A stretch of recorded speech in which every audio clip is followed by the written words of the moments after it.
അതെ. മുല്ലുള്ളി കണ്ടായിരുന്നു. ഞാൻ കണ്ടില്ല. മുല്ലവള്ളി കണ്ടിട്ടുണ്ട്. ഒരു സാധനം എടുക്കണം. ഉണ്ടോ മുല്ലുള്ളി ഉണ്ടോ അവിടെ? മുല്ലവണ്ടി കണ്ടുണ്ട്. നമ്മള് പളനി പോയപ്പോഴത്തേക്കും നമ്മള് കണ്ടതാണ്. അവിടെ പോയി ഇവിടെ കണ്ടോ ചോദിച്ചു. അവിടെ കൊണ്ടുവന്ന് മുന്തിരിപ്പാടം കഴിച്ചു. അതെ, അതെല്ലാം കണ്ടത് ഞങ്ങള്. അമ്മ കണ്ടില്ല? പിന്നെ മിണ്ടരുത്. സ്ഥലത്തിന് പേര് വെച്ചാ ഒരു വെയില് വന്ന് വെയില് കൊണ്ടാണ്ട് ഒരു കാർ എടുത്ത് കരിഞ്ഞു കിടക്കുന്നുണ്ട്. വെയില് കൊണ്ട് കരിഞ്ഞു കിടക്കുന്ന സ്ഥലത്തിന് പേര് വെച്ചാ മേൽവെട്ടൂർ. ആക്ച്വലി അവിടെ ഒരു എന്താ പറയാ മറ്റേ ഇതുണ്ട്, എന്താ പറയാ ഒരു അല്ല ഒഴുകിക്കൊണ്ടിരിക്കുന്ന സാധനം വരുന്നത് അത് തിരുവനന്തപുരം വർക്കല ഇതാണ് ജലഗതാഗത വകുപ്പിന് വേണ്ടിയിട്ടുള്ള പാത വീണ്ടും ഓപ്പൺ ചെയ്തുകൊണ്ടിരിക്കുകയാണ്. മണ്ണൊക്കെ അടഞ്ഞു പോയ ഒരു കായലാണ്. അപ്പോൾ അത് വീണ്ടും ആക്റ്റീവ് ആയിക്കൊണ്ടിരിക്കുന്നു. അത് താഴെ അതിൻ്റെ മേലെ കൂടിയാണ്. അപ്പോൾ അത് അവിടെ താഴെ ഈ രണ്ട് മല പോലെ കാണുന്ന സ്ഥലത്തിന് താഴെ ഒരു പുഴ പോലത്തെ ഒരു സംഭവമാണ്. അതുപോലെ കാണുന്ന സംഭവത്തിന്റെ താഴെ പുഴ പോലെ ഒരു സംഭവമാണ്. ഒരു ഓളത്തിലേക്ക് കാണാനോ പാലൊക്കെ ഉണ്ടോ? എസിക്ക് തോന്നുമ്പോ വർക്കാവും, തോന്നുമ്പോ വർക്കാകത്തില്ല. അച്ഛൻ്റെ ഒരു കൂട്ടുകാരൻ്റെ വണ്ടിയാണ്. കാണാമല്ലോ, എന്തെങ്കിലും കാണുന്നുണ്ടോ ഗൈസ്? വർക്കല ബീച്ചുമായിട്ട്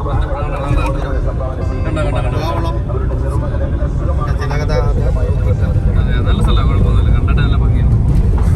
അവിടെ ബണ്ട് കെട്ടി വെച്ചിരിക്കുന്നു. നല്ല പാലമൊക്കെ കിട്ടുകയാണ്. ആണല്ലേ? ഓക്കെ. അപ്പോൾ അവിടെ വെച്ച് ലോക്കാണ്, വെള്ളം പോവില്ല. അവിടെ വെച്ച് ലോക്കാം. അച്ഛൻ എന്തൊന്നും മിണ്ടാതെ? എന്തെങ്കിലുമൊക്കെ പറ. അതെ, എന്തൊന്നും മിണ്ടായിരിക്കുന്നത്? സാധാരണ മിണ്ടിരിക്കണേ. എന്ത് പറ്റി അച്ഛമ്മ? അയ്യോ, ഉറക്കം വരുന്നത്. നാടകമായി സംഭവം. അതെ, ഇതിലേക്കൂടെ ഗതാഗത സഞ്ചാര ബോട്ട് യാത്ര സെറ്റാക്കും. സഞ്ചാരത്തിന്റെ യാത്ര തുടരുന്നു. നോക്കൂ, പ്രസിദ്ധമായ 5 തെങ്ങിലോട്ട് നമ്മൾ കയറാൻ പോകുന്നു. കായിക്കര, കുമാരനാശാന്റെ ജന്മനാടായ കായിക്കരയിലേക്ക് കയറാൻ പോകുന്നു. അതെ, ഇത് അച്ഛനെ ഒരു വ്ലോഗ് തുടങ്ങിയപ്പോഴേക്കും പിന്നെ ഞാൻ ക്യാമറമാനായിട്ട് വരാം. നമ്മൾ പൊഴിക്കരയ്ക്ക് ഭയങ്കര ചരിത്ര പ്രസിദ്ധമുണ്ട്.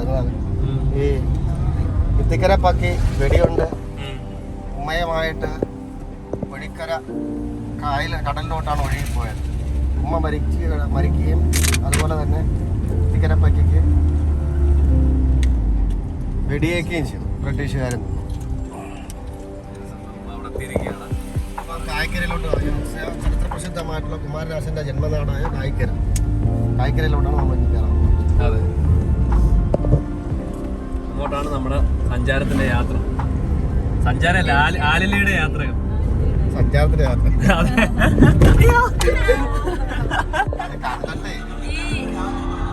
ഇവിടെ മറ്റേ അമ്പലമുള്ള മറ്റേ ചേർന്നായിരിക്കും മറ്റേ ലൈറ്റ് ഒക്കെ കത്തിക്കുന്നത്. ഈ ഭാഗത്താണോ? അല്ലല്ലോ, ഉത്സവത്തിന് ഭയങ്കര ലൈറ്റ് ഒക്കെ കത്തിക്കുന്നത്. എല്ലാം ഞാൻ വൃത്തിയാക്കി എടുക്കണം. കാണണ്ട, നല്ല കിടിലം വെള്ളം വരുന്നു. എന്ത് ചെയ്യാനോ, നശിപ്പിച്ച് പട്ടച്ചാല വെച്ച് പട്ടാരം നശിച്ചു. അപ്പൊ അങ്ങനെയാണ് കടലുണ്ടായത്.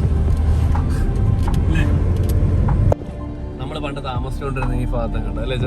വാടകയ്ക്ക് താമസിച്ചു. അതിന്റെ അക്കരെ ഒരു അമ്പലം ഉണ്ടായിരുന്നു, തുരുത്തിൽ അമ്പലം, പക്കം തുരുത്തിൽ അമ്പലം. വീട് വിളിച്ചാൽ ഞങ്ങളിവിടെ 4 കെട്ട് ഇവിടെ അല്ലേ, ഒരു പ്രേതാലയം. നമുക്ക് എന്താ പറയാനുള്ള അതിനെ കുറിച്ച്? ഇവിടെ ആരും താമസിക്കാൻ പേടിക്കുമായിരുന്നു. കാര്യം ഒരു പ്രേതാലയമായിരുന്നു. പക്ഷെ ഞങ്ങൾ അവിടെ പോയി ധൈര്യമായിട്ട് താമസിച്ചു. ഞങ്ങളെ ഒരു ഡ്രാക്കുള കൂടെ ഉള്ള പിന്നെ അല്ല, പെണ്ണ് ആത്മഹത്യയല്ല, ഒരു പെണ്ണ് ഗർഭിണി സമയത്ത് മരണമടഞ്ഞ വീടായിരുന്നു. എല്ലാവർക്കും പേടിയായിരുന്നു. അങ്ങനെ ആ വീട്ടിലാണ് ഞങ്ങൾ താമസിച്ചുകൊണ്ടിരുന്നത്.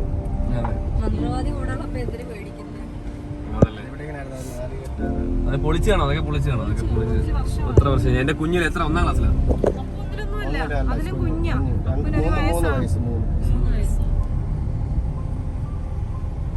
അതെ, ഇല്ലത്. അച്ഛൻ എല്ലാ പ്രാവശ്യവും വരുമ്പോ ഇവിടെ വരുമ്പോഴത്തേക്ക് അച്ഛൻ നോക്കും ഈ വീട്. കുഞ്ഞു കുഞ്ഞു വീടുകളുണ്ട്, പക്ഷെ ചിലപ്പോൾ അതൊക്കെ പൊളിച്ച് കാണാം. മറ്റേതൊക്കെ 4 കെട്ട് വീടൊക്കെ എന്ന് പറയുമ്പോൾ ഇപ്പൊ എനിക്ക് തോന്നുന്നില്ല കാണാൻ വകുപ്പ് ഉണ്ടായിരിക്കുന്നു. പക്ഷെ അത് മെയിൻറ്റെയിൻ ചെയ്തായിരുന്നേ ചെറിയ 4 കെട്ട്. ചെറിയ 4 കെട്ടല്ലേ. അത് പോയി ആ സ്ഥലം പോയി ഇല്ല അത് ജനിച്ച വീടാണ് അല്ലേ? ഇവിടെയാണ് ജനിച്ചത്. ആശാൻ സ്മാരകം. നമ്മൾ കേറുന്നില്ല, സമയമില്ലാത്തതുകൊണ്ട് നമ്മൾ ഇവിടെ കേറുന്നില്ല. കണ്ടോ എല്ലാരും തലേ കുത്തി കിടന്നു. അവിടെയാണ് സംഭവം. വീടുണ്ട്. ഇവിടെ നിന്ന് തന്നെ മാറ്റം മാറി താമസിച്ചത് തോന്നക്കലാണ്. ആണല്ലേ? മംഗലാപുരം തോന്നക്കൽ എന്ന് പറയുന്ന സ്ഥലത്താണ്. പിന്നെ അല്ല, ഇത് ജനിച്ച സ്ഥലമാണിത്. ആ ജനിച്ച സ്ഥലത്താണ് ആ സ്മാരകം നിൽക്കുന്നത്. വാരണാസിയുടെ സ്മാരകം കണ്ട് നമ്മളൊരു ചരിത്രയാത്ര ആരംഭിച്ചോണ്ട് അടുത്ത ചരിത്ര പ്രസിദ്ധമായിട്ടുള്ള 5 തെങ്ങ് കോട്ട. അതെ. അപ്പൊ നിങ്ങളൊക്കെ വിചാരിക്കായിരിക്കും ഞങ്ങൾ എങ്ങോട്ടായി പോണേ തമ്മിൽ പോലും ചേട്ടാ എന്റെ കാര്യമാണ്. ഒരു സർപ്രൈസ് ആയിക്കോട്ടെ എന്ന് വെച്ചു അല്ലേ? അതെ. അപ്പൊ എന്താ പറയാ, യാത്ര ഇങ്ങനെ തുടർന്നുകൊണ്ടിരിക്കുന്നു. ഇതിങ്ങനെ കണ്ടുപോയതൊക്കെ ക്യൂരിയോസിറ്റി എടുക്കണം. അല്ല നിങ്ങൾ ഇങ്ങനെ ഡ്രാഗ് ചെയ്ത് മൊത്തം ഫുള്ള് കാണുക, അത് രസമല്ലേ? നല്ല രസമല്ലേ? ഇതൊക്കെ രസം അല്ലേ? ഇതൊക്കെ രസമാണ്. ഇപ്പം എല്ലാവരുടെയും പരാതി മാറി കാണും. അച്ഛൻ വന്നില്ലല്ലോ വ്ളോഗിൽ, അച്ഛൻ വന്നില്ലല്ലോ, ഇതുവരെ നിങ്ങളുടെ അച്ഛനെ കണ്ടിട്ടില്ലല്ലോ, പരിപാടിക്കൊന്നും കണ്ടിട്ടില്ലല്ലോ. നമ്മുടെ റീൽസ് ഒക്കെ ചെയ്യുന്ന സമയത്തായ പോലും അച്ഛൻ മാത്രം വന്നല്ല. അവിടെ അച്ഛൻ വന്ന ഒരു ചരിത്രമായിരിക്കും. അതുകൊണ്ടാ അച്ഛനെ കൊണ്ട് വഴി മാറും. അതെ, അച്ഛൻ വന്നു കഴിഞ്ഞാൽ ചരിത്രം വഴി മാറും. അതുകൊണ്ടാണ് ഞങ്ങൾ ഇതുവരെ കൊണ്ടുവരാതിരുന്നത്. ഇപ്പൊ തന്നെ ആണല്ലേ ചരിത്രം മൊത്തം വന്ന അവിടുത്തെ. അയ്യോ ഒന്നും പറയണ്ട. അപ്പം മറ്റേ ഇവിടെ പോയപ്പോഴത്തേക്കും മാഹി പോയ സമയത്ത് തലശ്ശേരി കോട്ട, ലോകനാർക്കാവിലെ ഇത്, ഇവിടുത്തെ വള്ളനാടിന്റെ കൊട്ടാരം എല്ലാം ഉണ്ടായിരുന്നു. ഇതൊക്കെ ഞങ്ങൾ എടുത്തായിരുന്നു. പക്ഷെ അന്നത്തെ ഞങ്ങളുടെ സാഹചര്യം കൊണ്ട് ഞങ്ങൾ അപ്ലോഡ് ചെയ്യാൻ പറ്റിയില്ലൊക്കെ. കിടപ്പുണ്ടോ? അങ്ങനെ അയച്ചു തന്നാൽ മതി. അപ്പൊ ഡോക്യുമെന്റ് അയച്ചു തരണം കേട്ടോ അച്ഛമ്മ. അപ്പൊ അത് നമുക്ക് അതിന് അടുത്ത വ്ളോഗിൽ ചെയ്യാം. അത് പഴയ ഒരു വ്ളോഗ് ഉണ്ട് നമ്മൾ പണ്ട് ചെയ്ത്. അത് മാത്രമല്ല, ഇപ്പൊ ആക്ച്വലി അന്ന് ഞങ്ങൾ മാഹി പോയി എന്തിനാന്ന് വെച്ച് കഴിഞ്ഞാൽ വേറെ ഒന്നും അല്ല കേട്ടോ. നിങ്ങൾ തെറ്റിദ്ധരിക്കണ്ട. ഞങ്ങൾ നമ്മുടെ ഒരു പേഴ്സണൽ ഒരു എന്താ പറയാ ഒരു ബിസിനസിന്റെ പോയത് വേറെ ഒന്നിനെ വന്നാ വിചാരിക്കരുത്. അച്ഛൻ്റെതായിട്ടുള്ള അതെ, ഞങ്ങളുടെ അച്ഛന്റെ ഒരു പേഴ്സണൽ കാര്യത്തിന് പോയതാ. നിങ്ങൾ വേറെ ഒന്നും വിചാരിക്കരുത്. അവരുടെ പേഴ്സണൽ ആവശ്യത്തിന് പോയതാണ്. അയ്യോ, ഇതാണ് 5 തെങ്ങ് എന്താ പറയാ ബ്രിട്ടീഷുകാർ പണിഞ്ഞ പള്ളി അല്ലേ? അതെ. എവിടെയാണോ ഇവിടെ പണിഞ്ഞത്? അല്ലാതെ എവിടെ പണിയത്? എവിടെ പണിഞ്ഞേക്ക് വന്നത്? ആണ്ടെ പണിഞ്ഞേക്കുന്നത് കണ്ട ലെഫ്റ്റില്. പണ്ടത്തെ ബ്രിട്ടീഷുകാർ പണിഞ്ഞ പള്ളിയാണ്. പണിയുണ്ടല്ലേ? അച്ഛൻപണ്ടി ഇവിടെ ആയിരുന്നു. സ്ഥലത്ത് പോയി കഴിഞ്ഞാൽ അത് അവിടെ അന്ന് വെച്ച ഹോസ്പിറ്റലാണ്. ബ്രിട്ടീഷുകാരുടെ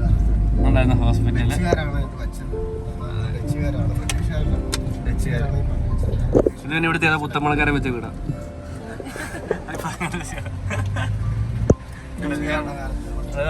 പഴയ ബിൽഡിങ്സ് ഒക്കെ ഉണ്ടോ? എന്ത് രസമല്ലേ?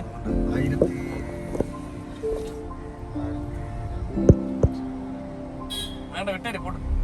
പിന്നെ അത് ഇതാ ഞങ്ങളുടെ അച്ഛനെ കുഴപ്പം. ഇതാ അച്ഛനെ വീഡിയോ ഒക്കെ കൊണ്ടുവരാത്തത്. എന്തെങ്കിലും തോന്നിക്കഴിഞ്ഞാൽ പിന്നെ അത് അറിയാതെ പിന്നെ പോവില്ല അല്ലേ? അതാണ് വേറെ അറിയാതെ പോകത്തില്ല. 1907 പണിത ബിൽഡിംഗ് ആണ് അത്. ഡച്ചുകാരുടെ കാലത്ത് പണിത സ്ഥലമാണ്. അതായത് ഡച്ചുകാരുടെ ഞാൻ പറഞ്ഞില്ല.